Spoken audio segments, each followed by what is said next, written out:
Hello everyone, പോർട്ട്ഫോളിയോസിൻ്റെ പുതിയൊരു വീഡിയോയിലേക്ക് എല്ലാവർക്കും സ്വാഗതം.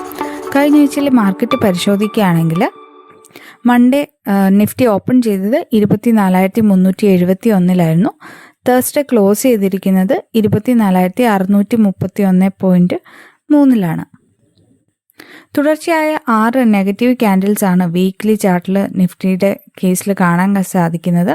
എന്നാൽ അതിനുശേഷം ഈ ആഴ്ച ഒരു ഗ്രീൻ ക്യാൻഡിലും വന്നിട്ടുണ്ട്. ഇനി നിഫ്റ്റിയുടെ തൊട്ടടുത്തുള്ള റെസിസ്റ്റൻസ് എന്ന് പറയുന്നത് 24,757 സപ്പോർട്ട് എന്ന് പറയുന്നത് 24,523 തന്നെയാണ്. നിഫ്റ്റി സ്മോൾ ക്യാപ്പ് ഇപ്പോഴും 200 EMIക്ക് അടുത്ത് തന്നെയാണ് ട്രേഡ് ചെയ്യുന്നത്. അതുപോലെ മിഡ് ക്യാപ്പ് 200 EMIക്ക് മുകളിലും എന്നാൽ 100 EMIക്ക് താഴെയുമാണ് ട്രേഡ് ചെയ്യുന്നത്. നെഗറ്റീവ് സോണിൽ തന്നെയാണ് രണ്ടും ഇപ്പോഴും കണ്ടിന്യൂ ചെയ്യുന്നത്. ഇനി സെക്ടോറൽ ഇൻഡിസസ് പരിശോധിക്കുകയാണെങ്കിൽ Nifty pharma, PSU, auto, media തുടങ്ങിയ സെക്ടറുകളൊക്കെ പോസിറ്റീവായിരുന്നു. എന്നാൽ FMCG, മെറ്റൽ, റിയാലിറ്റി തുടങ്ങിയവ നെഗറ്റീവിലുമായിരുന്നു. ഇനി ഈ ആഴ്ച മാർക്കറ്റിനെ സ്വാധീനിക്കാൻ സാധ്യതയുള്ള ഇവൻറ്റ്സ് അല്ലെങ്കിൽ ന്യൂസുകൾ നമ്മൾ നോക്കുകയാണെങ്കിൽ അത് ഏറ്റവും പ്രധാനപ്പെട്ടത് കേന്ദ്ര സർക്കാരിൻ്റെ ഭാഗത്തുനിന്ന് വന്നിട്ടുള്ള GST റീഫോം തന്നെയാണ്. ഒക്ടോബറോട് കൂടിയാണ് ഈ GSTയുടെ പുതിയ സ്ലാബുകൾ നിലവിൽ വരുമെന്ന് അറിയിച്ചിട്ടുള്ളത്.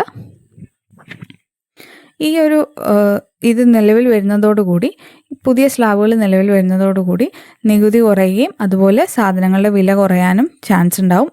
അതുമൂലം ഉപഭോഗം കൂട്ടാനും അങ്ങനെ GDPയിൽ ഒരു ഗ്രോത്തുമാണ് കേന്ദ്ര സർക്കാർ ലക്ഷ്യം വെക്കുന്നത്. പുതിയൊരു റീഫോം പ്രകാരം 12%, 28% എന്നുള്ള സ്ലാബുകൾ ഒഴിവാകും. അതിനു പകരം 5%, 18% എന്നായിരിക്കും പുതിയ നികുതി നിരക്കുകൾ. ഇനി മറ്റൊരു ന്യൂസ് എന്ന് പറയുന്നത് റഷ്യൻ ഓയിൽ ബയേഴ്സായിട്ടുള്ള രാജ്യങ്ങൾക്ക് മുകളിൽ അമേരിക്ക ചുമത്തിയ അഡീഷണൽ താരിഫ് ഉടനെ പ്രാബല്യത്തിൽ വരില്ല എന്ന് ട്രംപിൻ്റെ ഒരു പ്രതികരണം ഉണ്ടായിട്ടുണ്ട്. ഇതും വളരെ പോസിറ്റീവായ ന്യൂസാണ് ഇന്ത്യയെ സംബന്ധിച്ച്. ഇനി നാളെ തിങ്കളാഴ്ച നടക്കാൻ പോകുന്ന ട്രംപ് സെലൻസ്കി കൂടിക്കാഴ്ചയും വിപണിയെ സ്വാധീനിക്കുമെന്നതിൽ സംശയമില്ല.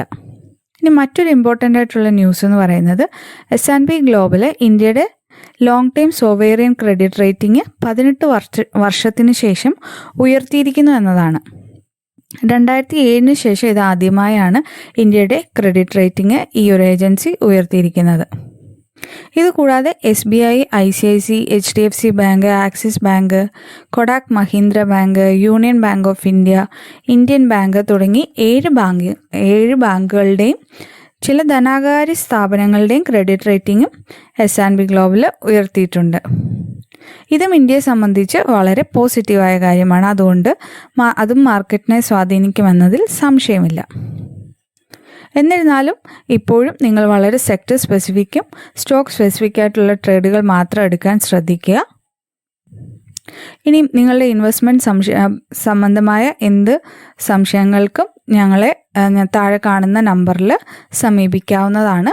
ഞാനൊരു സെബി രജിസ്റ്റേർഡ് റിസർച്ച് അനലിസ്റ്റാണ്. ഇതുപോലെയുള്ള കൂടുതൽ ഇൻഫർമേഷൻസിനും വീഡിയോകൾക്കുമായിട്ട് ഇപ്പോൾ തന്നെ ഞങ്ങളുടെ ചാനൽ സബ്സ്ക്രൈബ് ചെയ്യുക. താങ്ക്